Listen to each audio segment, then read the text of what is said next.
أعوذ بالله من الشيطان الرجيم. پناہ مانگتا ہوں میں اللہ کی شیطان مردود سے. بسم الله الرحمن الرحيم. شروع اللہ کے نام لے کر جو بڑا مہربان نہایت رحم والا ہے. نحمده ونصلی علی رسولہ الکریم، اما بعد. اللہ پاک ہمیں نیک عمل نیک کام کرنے کی توفیق عطا فرمائے. حضرین کرام، ویڈیو شروع کرنے سے پہلے پیارے دوستوں اور بھائیوں سے گزارش ہے کہ اللہ پاک آپ کو نیک عمل نیک کام کرنے کی توفیق عطا فرمائے کہ دنیا میں آپ جہاں جہاں اپنی ڈیوٹیاں سر انجام دے رہے ہیں، پاکستان کے اندر اور پاکستان کے باہر، اللہ پاک آپ کو نیک عمل نیک کام کرنے کی توفیق عطا فرمائے. آپ کے ماں باپ، بہن بھائی، بیوی بچے سدا خوش اور سلامت رہیں. حضرین کرام، ویڈیو شروع کرنے سے پہلے اللہ پاک آپ کو نیک عمل نیک کام کرنے کی توفیق عطا فرمائے. ہماری ویڈیو کو دینی موضوع پر آپ کے لیے اچھی نئی ویڈیو لے کر آتے ہیں. لائک اور سبسکرائب ضرور کریں اور ساتھ لگے گھنٹی کے آل کے بٹن کو ضرور پریس کریں تاکہ جو بھی ہم اپنے پیارے دوستوں کی نظر اسلامی ویڈیو کرتے ہیں تو اس کا آپ کو نوٹیفیکیشن ملتا رہے، تاکہ آپ اچھی دینی موضوع پر ویڈیو سن کر اس کا اچھا اور نیک صلاح پائیں. تو دعا ہے کہ اللہ پاک ہمیں نیک عمل نیک کام کرنے کی توفیق عطا فرمائے. چلیے ناظرین، ویڈیو کی جانب چلتے ہیں. ویڈیو کا حدیث نمبر 46. ویڈیو کا موضوع ہے جریج کا واقعہ. صحیح مسلم سے یہ حدیث لی گئی ہے. اسلامی واقعہ صفحہ نمبر 122 تا 23. موضوع ہے جریج کا واقعہ. حضرت ابو ہریرہ رضی اللہ عنہ سے روایت ہے کہ حضرت صلی اللہ علیہ وآلہ وسلم نے فرمایا کہ بنی اسرائیل میں ایک عابد جس کا نام جریج تھا، اس نے عبادت کے لیے ایک معبد خانہ تعمیر کیا ہوا تھا. ایک دن وہ نماز پڑھ رہا تھا کہ اس کے والد نے آ کر اس کو آواز دی، اے جریج، مجھ سے کلام کرو. مگر جریج نماز پڑھتا رہا اور دل ہی دل میں سوچا کہ اے اللہ، ایک طرف تو میری نماز اور دوسری طرف والدہ ہے، اب کیا کروں؟ نماز پڑھتا رہوں یا والدہ کی سنوں؟ پھر وہ نماز میں ہی مصروف رہا. والدہ نے جب دیکھا کہ جریج نماز میں لگا ہے، مصروف ہے، تو میری طرف توجہ ہی نہیں ہو رہا، تو وہ چلی گئی. جب دوسرا دن ہوا تو پھر آئی. اتفاق سے اب بھی وہی معاملہ بنا تو وہ لوٹ گئی. تیسرے دن بھی آئی تو اب بھی جریج کو نماز پڑھتے ہوئے پایا.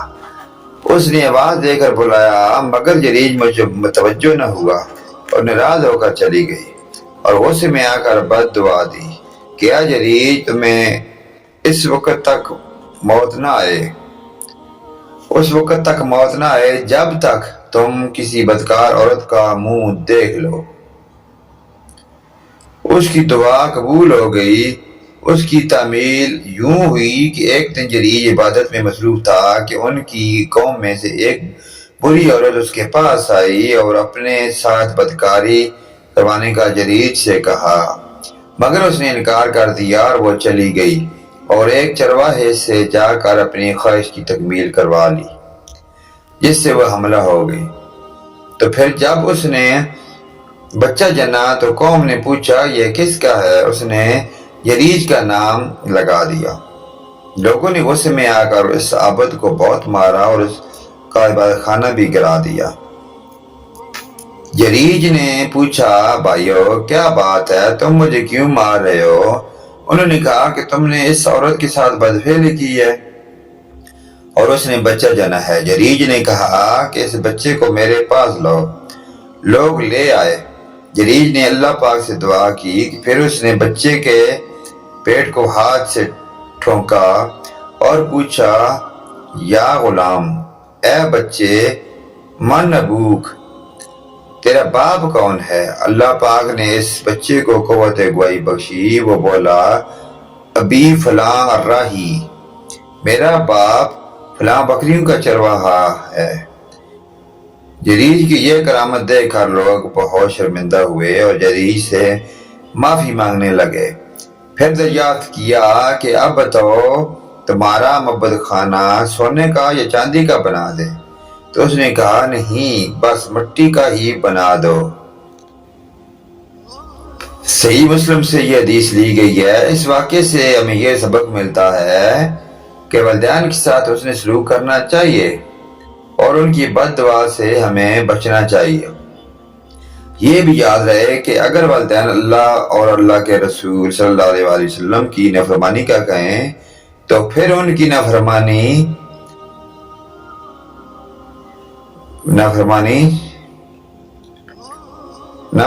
کا کہیں تو پھر ان کی نافرمانی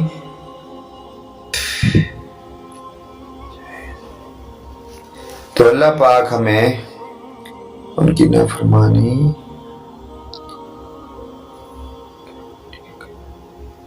تو پھر ان کی نافرمانی ناجائز ہے۔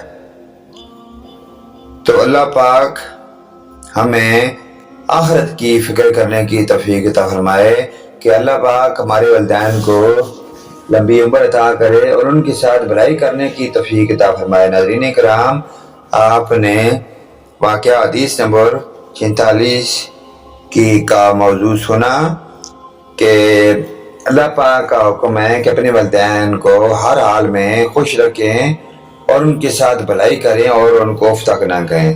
تو اللہ پاک ہمیں آخرت کی فکر کرنے کی توفیق عطا فرمائے اور نیک اعمال نیک کام کرنے کی توفیق عطا فرمائے۔ نیکسٹ ویڈیو لے کر آپ کی خدمت میں ہم دوبارہ حاضر ہوں گے۔ آمین ثم آمین یا رب العالمین، وآخرنا دعوانا ان الحمدللہ رب العالمین۔